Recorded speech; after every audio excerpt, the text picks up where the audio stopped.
Lebih banyak gempa di patahan New Madrid. Apa yang terjadi? Sebagian besar orang di Amerika Serikat dan mungkin di seluruh dunia hanya mengenal satu patahan, yaitu patahan San Andreas, yang membentang hampir sepanjang California dan sering disebut-sebut sebagai siap memicu gempa besar. Namun, setidaknya dalam 2 dekade terakhir, para geolog telah memperingatkan kita tentang sesuatu yang berbeda.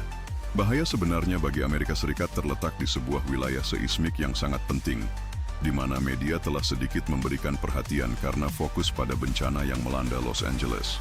Kami merujuk kepada zona seismik New Madrid, baru-baru ini diguncang oleh serangkaian gempa bumi berkekuatan rendah, namun sangat mengganggu.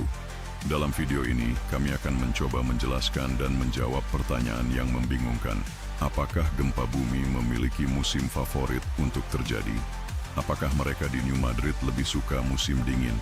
Satu hal hampir pasti, ketika memikirkan risiko gempa bumi, bukit-bukit di barat Tennessee bukanlah hal pertama yang terlintas dalam pikiran.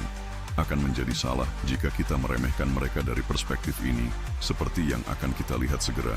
Zona sesar New Madrid terletak di timur dari zona subduksi terkenal di California dan barat Laut Pasifik. Wilayah yang sangat aktif ini mencakup bagian dari Tennessee, Kentucky, Indiana, Missouri, Illinois, Arkansas, dan Mississippi, dan telah bertanggung jawab atas gempa bumi terbesar dalam sejarah Amerika Serikat di timur Pegunungan Rocky. Sebagai informasi tambahan, pemerintah setempat sedang bekerja keras untuk mengurangi risiko bencana dan memastikan keselamatan seluruh warga. Mengapa begitu banyak pesimisme? Jawabannya, untuk saat ini, tidak terletak di masa kini, tetapi di masa lalu. Pada bulan Desember 1811, kekuatan tak terlihat mengambil alih lembah tengah Mississippi dan menjaganya di bawah kekuasaannya selama berminggu-minggu. Serangkaian gempa bumi yang intens membuat aliran sungai naik turun, seolah-olah itu adalah laut yang bergelombang. Pada 7 Februari 1812 di atas New Madrid, terjadi pergeseran besar dalam tanah, membuat sungai Mississippi mengubah arah alirnya ke utara bukannya ke selatan. Peristiwa ini menandai puncak dari periode mengerikan yang dikenal sebagai Gempa Bumi New Madrid, yang dimulai pada 16 Desember 1811. Pada dini hari itu, pukul 2 pagi, getaran pertama mengguncang wilayah selatan negara bagian Missouri, membuat penduduk baik di perkotaan maupun pedesaan terbangun oleh gerakan kasar furnitur dan suara piring porselen pecah. Rumah-rumah mulai terlepas dari pondasi mereka, membuat orang-orang berlari ke jalan, gemetar kedinginan dan ketakutan. Bagi banyak orang yang terkejut saat tertidur, rumah-rumah yang tadinya damai kini menjadi perangkap mematikan. Guncangan mereda dalam jam-jam menjelang fajar. Sekitar pukul 7 terjadi gempa bumi yang kuat, diikuti sekitar 4 jam kemudian oleh gempa lain yang lebih kuat.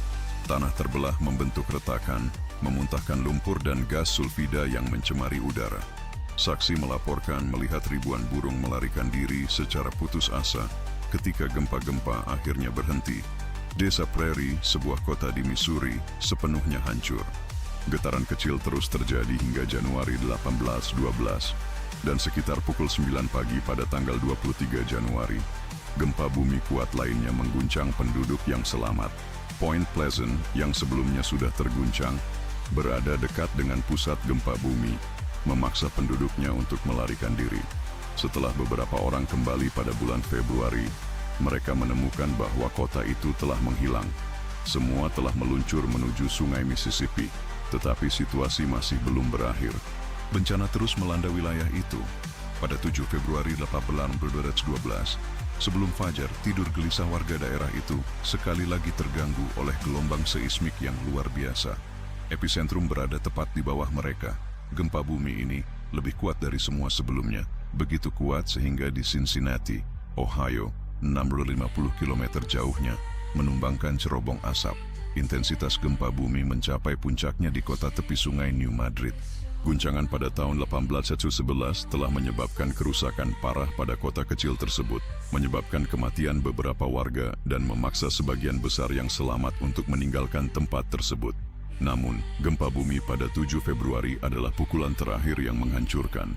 Kekuatan gempa begitu mengesankan sehingga, dalam waktu hanya 3 menit, gelombang seismiknya mencapai Charleston, Washington, dan Boston.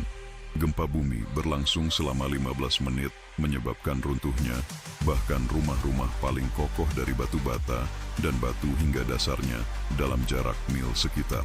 St. Louis dan Louisville sangat terpengaruh dengan gempa susulan mengguncang daerah tersebut selama beberapa hari. Dari sekitar 15.000 penduduk di area terdampak, lebih dari 1.000 kehilangan nyawa dan setidaknya 5.000 menjadi pengungsi.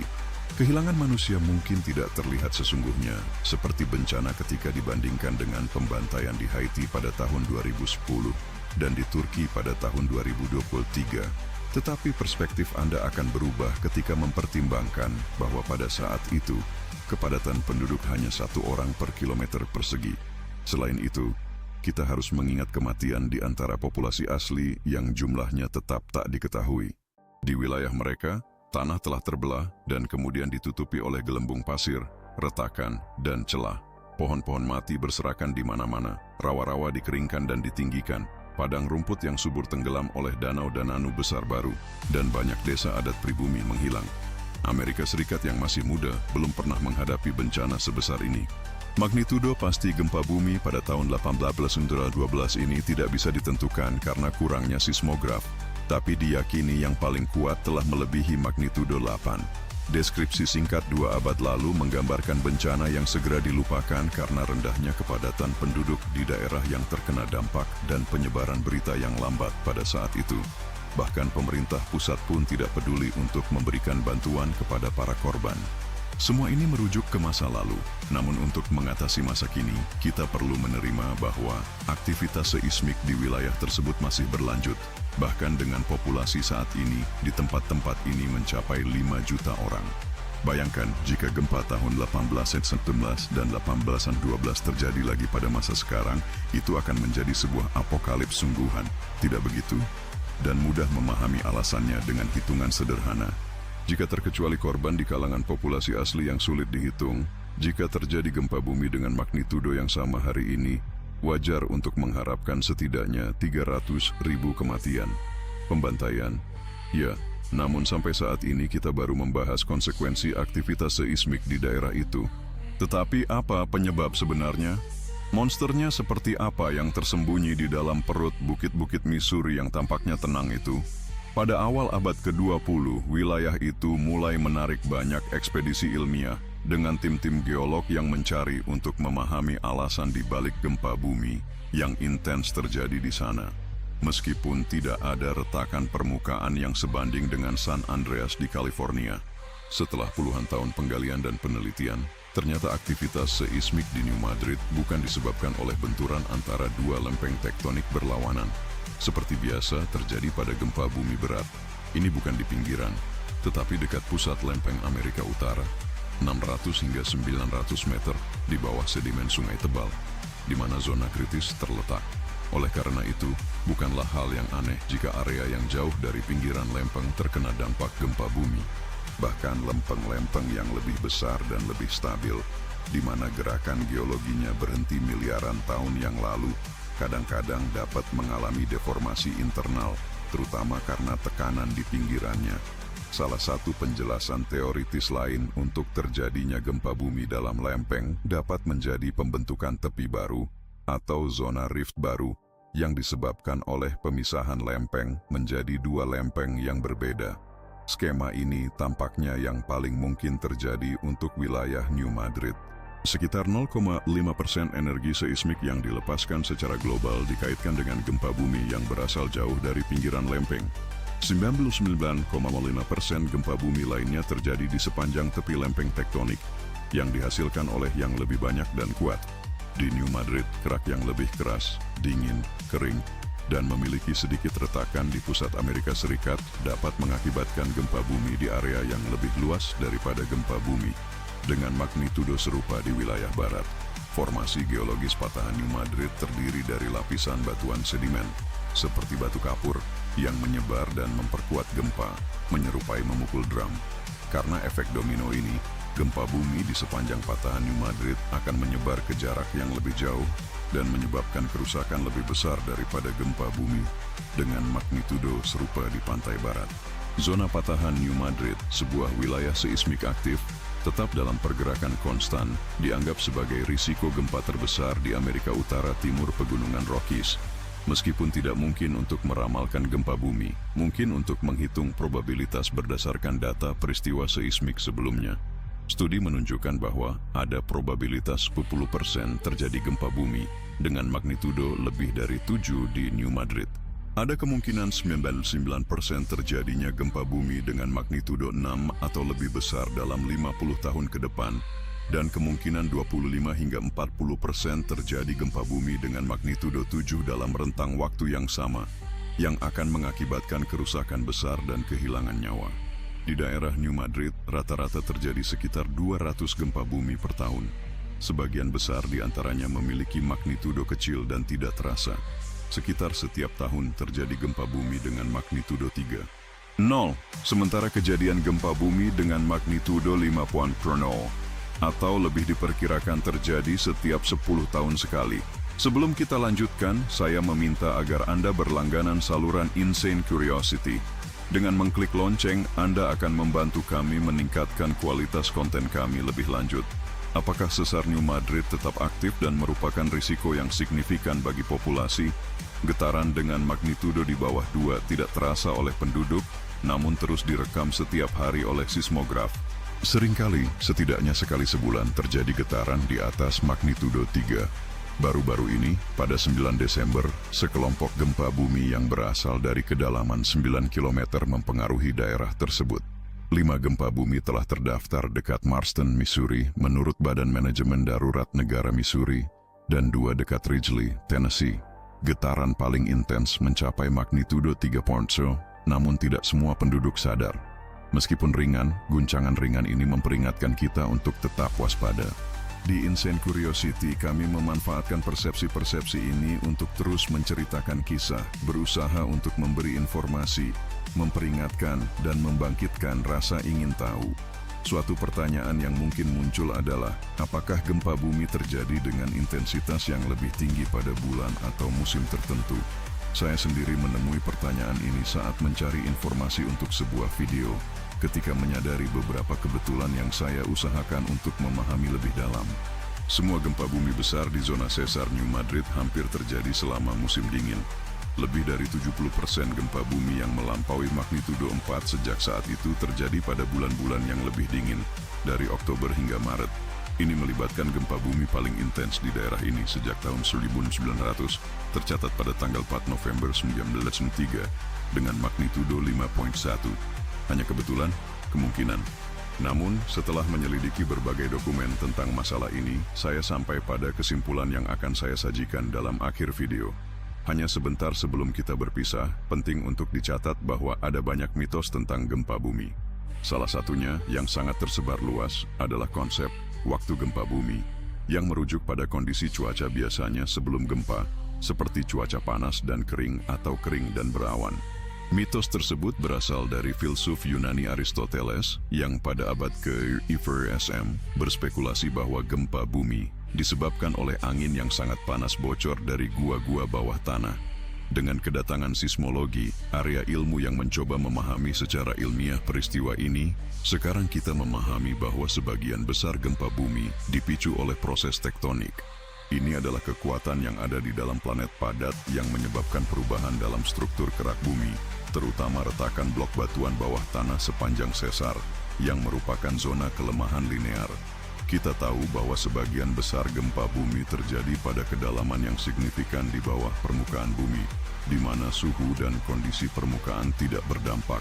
Selain itu, distribusi statistik gempa bumi hampir konstan terlepas dari kondisi cuaca. Jadi, mitos itu telah dibantah. Menurut Badan Geologi Amerika Serikat telah mengamati hubungan antara gempa bumi dan kondisi cuaca, mengidentifikasi bahwa perubahan besar dalam tekanan atmosfer yang disebabkan oleh badai, seperti topan, kadang-kadang dapat memicu gempa bumi perlahan, yang melepaskan energi selama periode yang relatif panjang. Gempa-gempa ini tidak menyebabkan guncangan tanah seperti gempa bumi konvensional. Ilmuwan mengusulkan bahwa, meskipun variasi tekanan rendah yang besar pada akhirnya dapat memicu gempa bumi berdampak besar, data-data terbatas dan kurang signifikan secara statistik. Bagaimana dengan iklim? Apakah tentang iklim? Apakah ada hubungan antara musim yang berulang dan gempa bumi? Untuk menyelidiki ini, perlu mengidentifikasi proses tektonik apa yang mungkin terkait dengan peristiwa-peristiwa cuaca. Studi menunjukkan bahwa gempa bumi dapat dipicu atau ditekan oleh variasi dalam tingkat stres sepanjang retakan. Keberadaan air di permukaan, dalam bentuk hujan dan salju, adalah faktor cuaca utama yang mampu mengubah beban stres di retakan. Beberapa penelitian telah mengonfirmasi koneksi-koneksi tersebut, namun muncul dilema. Biasanya hubungan ini diamati dalam microseismicity, yaitu gempa bumi kecil dengan magnitudo kurang dari 0, begitu halus sehingga tidak terdeteksi oleh manusia. Dalam konteks ini, sebuah korelasi diidentifikasi antara jumlah microseismicity di Himalaya dan musim hujan tahunan. Selama musim panas, ada jumlah hujan yang besar di dataran Ganges, wilayah utara subbenua India, yang meningkatkan tekanan pada kerak bumi dan mengurangi aktivitas seismik di Himalaya terdekat. Akibatnya, selama musim dingin kering, ketika tekanan air pada kerak berkurang, aktivitas seismik di Himalaya mencapai puncaknya. Sebuah studi terbaru yang diterbitkan di Science Advances mengkonfirmasi bahwa serangkaian badai salju dan hujan lebat kemungkinan telah memicu peningkatan gempa bumi di utara Jepang dalam beberapa tahun terakhir. Studi ini mengungkapkan bahwa kondisi cuaca dapat mempengaruhi kemunculan gempa bumi, berfokus pada sekuensi peristiwa gempa di Semenanjung Noto, Jepang. Tim menemukan bahwa aktivitas gempa bumi di wilayah tersebut berkorelasi secara signifikan dengan variasi tertentu dalam tekanan bawah tanah yang dipengaruhi oleh pola musiman salju dan curah hujan. Secara singkat, penelitian menunjukkan bahwa salju dan elemen lingkungan lainnya mempengaruhi keadaan tegangan di bawah permukaan dan akibatnya iklim berdampak jelas pada reaksi kerak bumi. Sebagian penjelasan untuk ini adalah gempa bumi. Para ahli percaya bahwa hubungan baru antara gempa bumi dan cuaca dapat terjadi bukan hanya di Jepang, tetapi juga di wilayah lain di dunia. Namun, mereka menyatakan bahwa lebih kompleks untuk membuat kesimpulan serupa untuk gempa bumi dengan magnitudo yang lebih besar.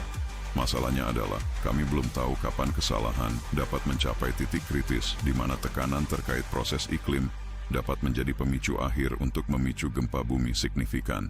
Dan bagaimana dengan kekeringan? Diketahui bahwa efek musiman dapat menyebabkan perubahan dalam kesalahan. Tetapi bagaimana dengan fenomena iklim yang kurang dapat diprediksi, seperti kekeringan jangka panjang? Penelitian yang dilakukan oleh ilmuwan JPL pada tahun 2017 mengungkapkan bahwa variasi dalam beban stres di kerak bumi yang disebabkan oleh periode kekeringan dapat memiliki dampak signifikan.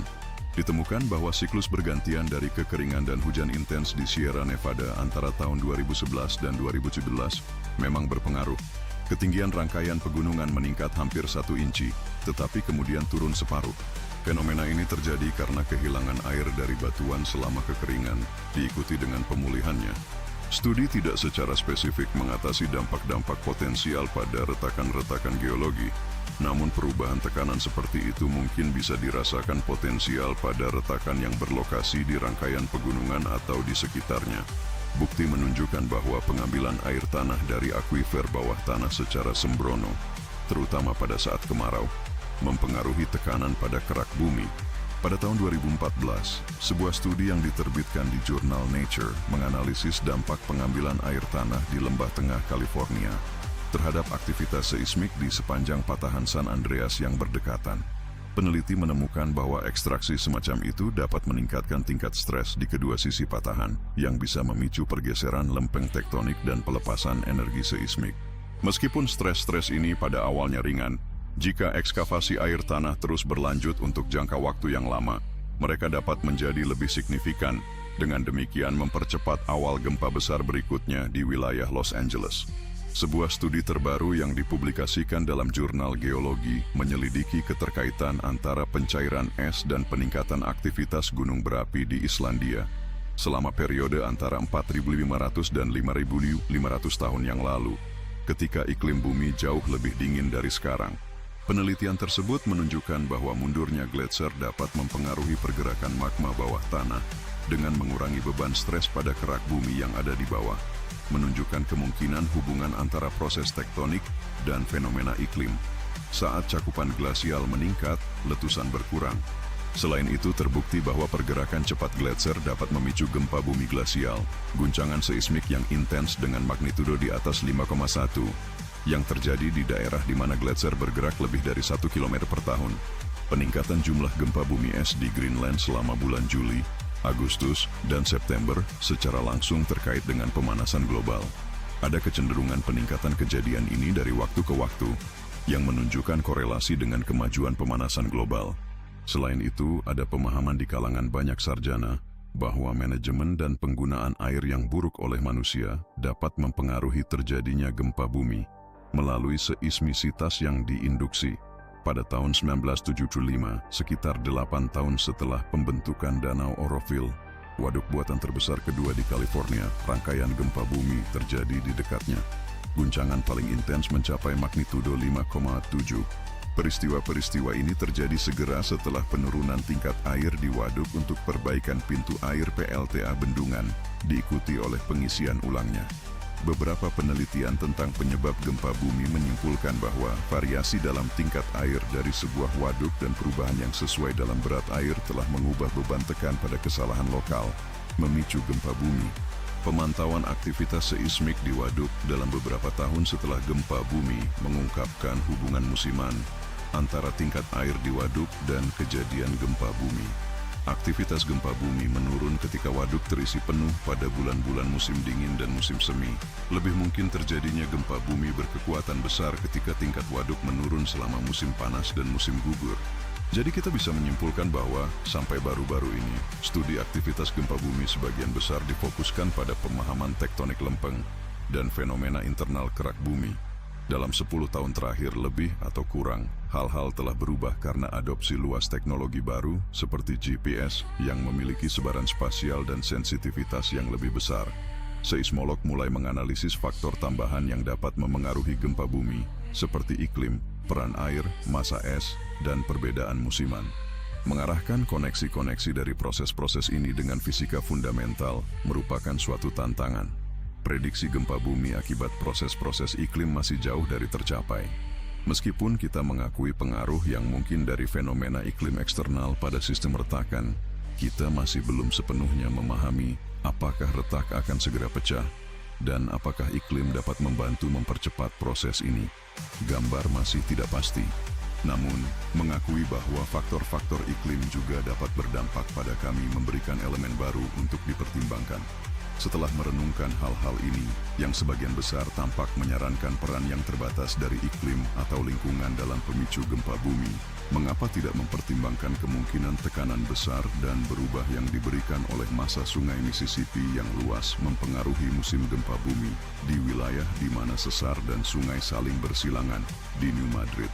Volume air di sungai Mississippi bervariasi, dapat berkisar antara 8.000 hingga 50.000 meter kubik per detik di berbagai lokasi dan waktu.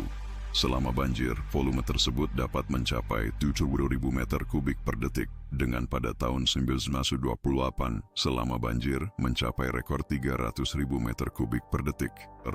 Bisakah itu terjadi? Apa pendapat Anda? Jika telah ada konfirmasi perubahan dalam tingkat Danau Oroville, mengapa tidak mempertimbangkan bahwa perbedaan besar dalam aliran sungai Rio Grande bisa menghasilkan konsekuensi yang sama? Bagaimanapun juga, kota kecil New Madrid sekarang diakui sebagai simbol risiko gempa bumi di wilayah tersebut, tampaknya menghadapi situasi ini dengan filosofis, tenang, seperti yang diklaim beberapa orang, sambil tetap waspada terhadap Mississippi. Di tengah-tengah bukit, penyanyi folk New Madrid, Lou Hobbs, menggambarkan kehidupan di New Madrid Fault dalam musik khasnya. Pria bijak telah menempatkan kita di sini dan hanya dia yang akan membawa kita pergi. Hidup di New Madrid Fault mensyaratkan menghadapinya setiap hari.